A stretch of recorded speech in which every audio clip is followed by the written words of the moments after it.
வணக்கம் மக்களே. APL அரசுலேருந்து Anandan. Market நம்ம நேற்று எதிர்பார்த்த மாதிரியே லைட்டாக அப்படியே கீழே ஒரு சிக்னல் கொடுத்துருக்காரு. நேற்று அந்த ஹால்ட்டே கிட்டத்தட்ட அந்த மாதிரியான சிக்னல். ஆனாலும் நம்ம அதை முதலே சொல்லிடக்கூடாதுன்றதுனால அது ஏன்னா ப்ரெடிக்ஷன் பண்ண வேண்டாம், டெக்னிக்கல் மட்டும் பேசுவோன்றது தான் நம்மளோட வீடியோவோட நோக்கம். சரி, இது ஒன்று. நாளையிலேருந்து பெரிய தலைகள்லாம் ரிசல்ட் கொடுக்க ஆரம்பிச்சாங்க. இன்றைக்கே கொடுத்துட்டாங்க சிலர். பெரிய தலைகள்லாம் நாளையிலேருந்து ஆரம்பிக்கிறதுனால நாம் இன்னையிலேருந்து இந்த ரிசல்ட் பீரியட் முடிகிற வரைக்கும் அந்தந்த நாளில் வரக்கூடிய முக்கியமான ரிசல்ட்ஸை பற்றியும் டெக்னிக்கலாக பேசலான் இருக்கோம். ஸோ அதனால் ரிசல்ட் ஓரியன்டாக நீங்கள் வாட்ச் பண்ண நினைக்கிறவங்க இனிமேல் கட்டாயம் கண்டினியூவாக வாட்ச் பண்ணுங்கள். சரி, இப்போ வீடியோக்குள்ளே போகலாம். நிஃப்டி இது திரும்ப திரும்ப என்னன்னா 25,170க்கு மேலே க்ளோஸ் ஆகணும். அது க்ளோஸ் ஆகாமல் மார்க்கெட் மேலே போகிறதுக்கான சாத்தியம் ரொம்ப குறைவு. அதனால தான் பாருங்கள், நேற்றும் அப்படி தான் மேலே போயிட்டு ரிஜெக்ஷன் கொடுத்துட்டான், இன்றைக்கி ரிஜெக்ஷன் கொடுத்துட்டான். நேற்று நம்ம சொன்ன மாதிரி இந்த லோக்கு கீழே க்ளோஸ் ஆயிடுச்சு. ஸோ கண்டினியூஸ் கரெக்ஷன் கண்டினியூஸ் ஆகுது அப்படின்றது இப்பொழுதே இண்டிகேஷன். ஆனால் டிசிஎஸ் ரிசல்ட்டை வச்சு இன்னொரு ட்விஸ்ட் இருக்குது, அதையும் நம்ம கடைசியாக பார்க்கலாம். ஸோ இப்பொழுது சப்போர்ட்டுன்னு பார்த்தீங்கன்னா 25,000 ரொம்ப க்ளோஸாக தான் இருக்காங்க.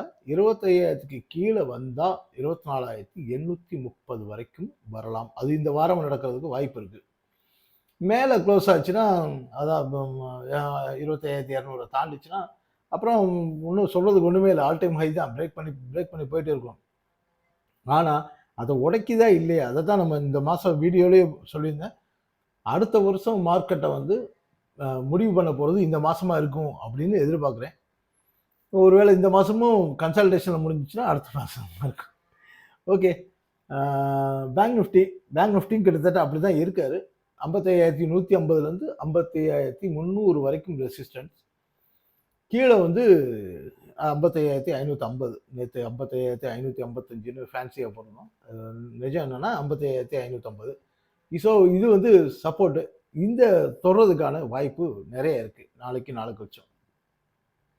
அடுத்ததாக ஆட்டோ செக்டரில் நான் சொல்ல வந்த முக்கியமான விஷயம், நம்ம இதுக்கு முன்னாடியே ஒரு விஷயம் சொல்லிடுறேன். டாடா மோட்டார்ஸில் என்னென்னா, இந்த 14ஆம் தேதி ரெக்கார்ட் டேட் இருக்கு இல்லையா, அது வரைக்கும் இந்த டாடா மோட்டார்ஸோட ப்ரைஸ் 675லேருந்து 685க்குள்ளேயே இருக்கும். அது ஒன்றும் பெரிய வித்தியெல்லாம் ஒன்றும் இல்லை. அந்த எப்பயுமே இந்த மாதிரியான அமால்கமேஷன் நடக்கிறப்போ, இந்த மாதிரி ஸ்டாக் ஆக்ஷன்ஸ் நடக்கிறப்போ 3 மந்த்ஸோட ஆவரேஜ் ப்ரைஸாக இருக்கும். அதில் தான் அவங்க அந்த ரேட்டை ஃபிக்ஸ் பண்ணுவாங்க.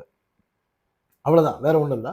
ஸோ அதனால் டாடா மோட்டார்ஸ் 675 to 85 இந்த வர 14ஆம் தேதி வரைக்கும் இந்த ப்ரைஸுக்குள்ளே தான் இருக்கும். ஸோ அது ஒன்று பார்த்துக்கலாம். அப்புறம் ஆட்டோ செக்டர் கொஞ்சம் பாசிட்டிவாகவும் கொஞ்சம் நெகட்டிவாகவும் வழக்கமாக சொல்லிட்டு இருக்க மாதிரி இருந்தது. மாருதி மெதுவாக ஆரம்பிச்சிருக்காரு கீழே இறங்குறதுக்கு. பஜாஜ் ஆட்டோ ஸ்டாக் கீழ் நோக்கி ஆரம்பிச்சிருக்காரு. அவரும் நம்ம டார்கெட் வரைக்கும் வருவார், வெயிட் பண்ணலாம். ஸோ ஆட்டோ செக்டாரும் இதே கண்டிஷன் தான். அதாவது மார்க்கெட்டை நிஃப்டி மாதிரியே அதுவும் மேலேயும் கீழேயும் போட்டுட்டு மண்டையை உடைச்சி நிற்கிறாரு. அடுத்ததாக மெட்டல் இந்த 10,090 ஒரு சப்போர்ட்னு சொல்லிட்டு இருந்தோம் இல்லையா, அது கிட்டத்தட்ட அது டார்கெட் தான். அந்த டார்கெட்டை இன்னைக்கு ரீச் பண்ணிட்டு ஒரு சின்ன ரெக்கவர் கொடுத்துருக்காரு. ஸோ இப்போது 10,190க்கு மேலே நின்றுட்டா நம்ம டார்கெட் எல்லாம் உடனே ரீச் ஆகும். அதையும் தாண்டி 10,090க்கு கீழே அவர் க்ளோஸ் பண்ணார்னா இந்த கரெக்ஷன் கண்டினியூஸ் ஆகும். எவ்வளோ வரைக்கும் வரலான்னா 9,900 வரைக்கும் திரும்ப வர்றதுக்கு வாய்ப்பு இருக்குது. 9,900, 9,880 அந்த ரேஞ்ச் வரைக்கும் வர்றதுக்கு வாய்ப்பு இருக்குது மெட்டல். அப்படின்னா என்னென்னா, அது யாராவது பொசிஷன் கையில் வச்சுருந்தீங்கன்னா அதை இது பண்ணுறதுக்கு ரெடியாக இருங்கன்றதுக்காக சொல்கிறேன். நம்ம ஒரு 3 ஸ்டாக் சொல்லியிருந்தோம்ல, அதுக்காக இந்த உள்ளது. ஓகே, இப்போ ரிசல்ட் ஹீரோ ஐடி செக்டாருக்கு வந்தாச்சு. ஐடி செக்டார் நாளைக்கு சாயங்காலம் தான் ரிசல்ட் வருது. நாளைக்கு 5:30 மணிக்கு மேலே தான் ரிசல்ட் போடுறாங்க போல இருக்கு. அதனால் நாளை கழிச்சு தான் இதோட ரியாக்ஷன்ஸ் இருக்கும். முக்கியமான விஷயம் இது. நாளை கழிச்சு தான் ரியாக்ஷன் இருக்கும். நாளைக்கு எப்படி அவன் பிஹேவ் பண்ணுறான்றதை பொறுத்து நாளை கழிச்சுட்டு நம்ம முடிவு பண்ணிக்கலாம். ஒன்று. 2வது விஷயம், இது 36,600 வரைக்கும் நாளைக்கு ரெக்கவர் ஆகலாம். நாளை கழிச்சு. ஏன் நாளை கழிச்சு விஷயத்துக்கு இன்னைக்கே சொல்றேன் அப்படின்னா, நாளைக்கு நீங்க இதை ஹேண்டில் பண்றதுக்கு ஈஸியா இருக்கும். 36,600ன்றது கிட்டத்தட்ட 4%. ஸோ இது வந்து இந்த ரிசல்ட் டைம்ல இந்த மாதிரியான கிமிக்ஸ் வேலையெல்லாம் பண்ணுவார் நம்ம இந்த செக்டார் மட்டும். ஏன்னா அடிச்ச ஏறுனா 4%, 5%, 10% வரைக்கும் ஸ்டாக்ஸ் ஏறும். ஸோ அதனால இண்டெக்ஸும் பெருசாக ஏறுறதுக்கு சான்ஸ் இருக்கு. டிசிஎஸோட இம்ப்ளாய்டு வாலட்டைல் இருக்கு இல்லையா, வாலட்டிலிட்டி அதுவே 4% மேலே இருக்குது, 4.3 சம்திங் அந்த மாதிரி இருக்குது. ஸோ அவ்வளோ வாலட்டைல் கொடுத்தா இதுக்கும் சேர்ந்து விடுவோம். நாளைக்கு நாளை கழிச்சு 36,600 போகலாம். அதாவது ரிசல்ட்டை ஒட்டி இருக்குன்னு வச்சுக்கோங்களேன். இல்லை 32,000க்கு வரும். 36,600ன்றது நாளை கழிச்சே நடக்கலாம், ட்ரேட் நடந்தால். 32,000ன்றது லேட்டாக நடக்கலாம். அதாவது நாளை கழிச்சுன்றதுக்கு பதிலாக ஒரு 2 நாளில் நடக்கலாம். இப்படி தான் இருக்கும் இதோட மார்க்கெட். அதாவது ஐடியோட ஸ்டாக்ஸ் வந்து இப்படி தான் நகரும். இப்போ டிசிஎஸ்குள்ளே போயிடலாம். டிசிஎஸ்க்கு வந்து 3,170 வரைக்கும் போகிறதுக்கான நல்ல சான்ஸ் இருக்குது. அதாவது இங்கேருந்து 150 பாயிண்ட், 5% தான். 5% வந்து ரிசல்ட் அன்னைக்கு ஐடி செக்டருக்கு ஒரு பெரிய விஷயமே கிடையாது.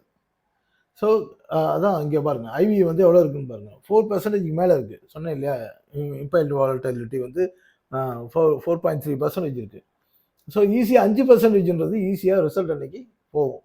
அதே மாதிரி கீழே ஒருவேளை நெகட்டிவாக திரும்பினா 2,830 வரைக்கும் வரும். ஆனால் அது இமிடியேட்டாக வராது, அதாவது ஒரே நாளில் வராது. இதுவும் ஒரு நாள் 2 நாளில் போகலாம் மேலே மேக்ஸிமம், ஆனால் ஒரே நாளில் போயிடும்.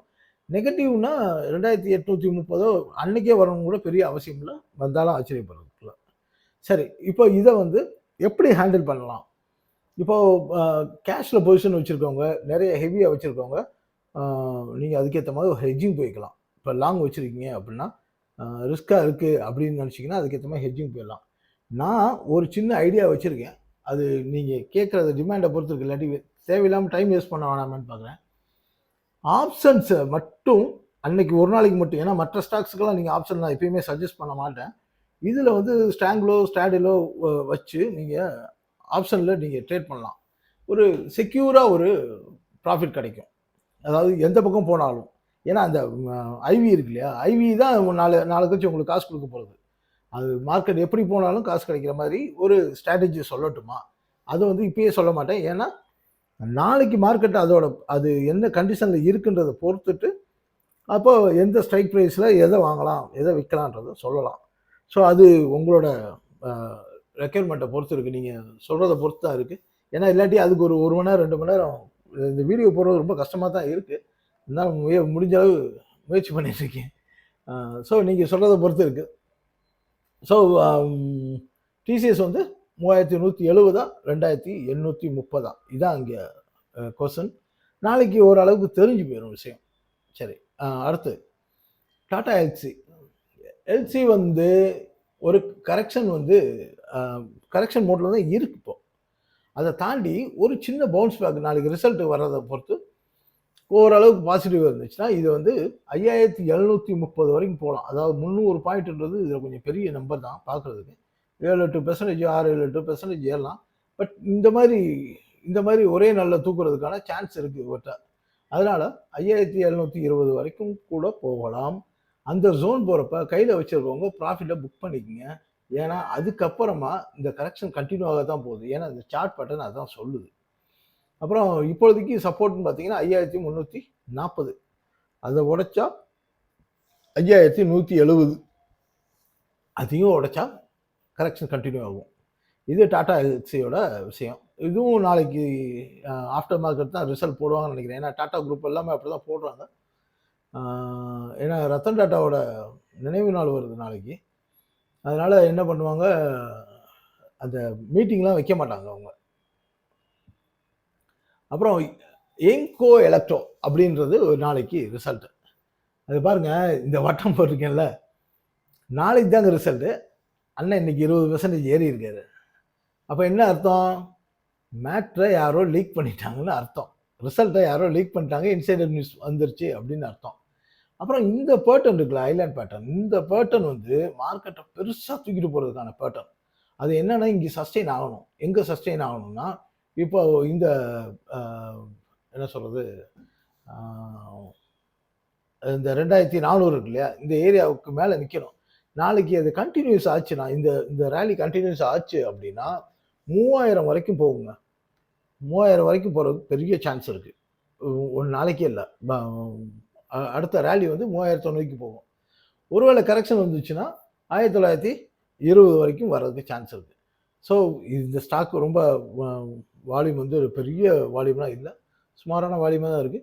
ஒருவேளை கையில வச்சிருந்தீங்க, இல்ல இந்த மாதிரிலாம் ட்ரேட் பண்ணணும்னு ஆசைப்படுறவங்க பண்ணலாம். இது ஈக்விட்டியில மட்டும் தான் இருக்கு. ஃபியூச்சர்ல கிடையாது. ஃபைனலா 5paisa.com அண்ணாச்சி வந்து நல்ல கரெக்ஷன்ல இருக்காரு. அதனால நாளைக்கு பெரிய வாலடைல் குடுக்க போறாரு. ஃபார் எக்ஸாம்பிள் இந்த இடம் பாருங்களேன். இந்த இது வந்து ஒரு பெரிய ஸ்டிக் இருக்கா? இது வந்து last trading sorry quarterly result அப்போ அனௌன்ஸ் பண்ணது. ஸோ அதனால இந்த மாதிரி நாளைக்கு ஒரு வாலடைல் குடுப்பாரு. குடுத்துட்டு மறுபடியும் கன்டினியூஸா கரெக்ஷன் தான் போறாரு. ஏன்னா இப்பொழுதைக்கு இவருக்கு ரெக்கவரிங்க்கு ஒரு பெரிய சான்ஸா தெரியல. சரி, அடுத்த முக்கியமான விஷயம் என்னன்னா, இந்த மாதிரி ரிசல்ட் ஓரியன்டடாவும் போடுவோமா? ஏன்னா இது கொஞ்சம் உங்களுக்கு போர் அடிக்குதா? இல்ல வேற ஏதோ என்ன மாதிரி வந்து நம்ம இன்ஃபர்மேஷன் குடுக்கலான்றத கொஞ்சம் சொல்லுங்க. அதுவரைக்கும் நன்றி, வணக்கம் மக்களே. நாளைக்கு டிசிஎஸ் வந்து நாளைக்கு நீங்க சொல்றத பொறுத்து தான் நான் வீடியோவே போடப் போறேன். நன்றி, வணக்கம்.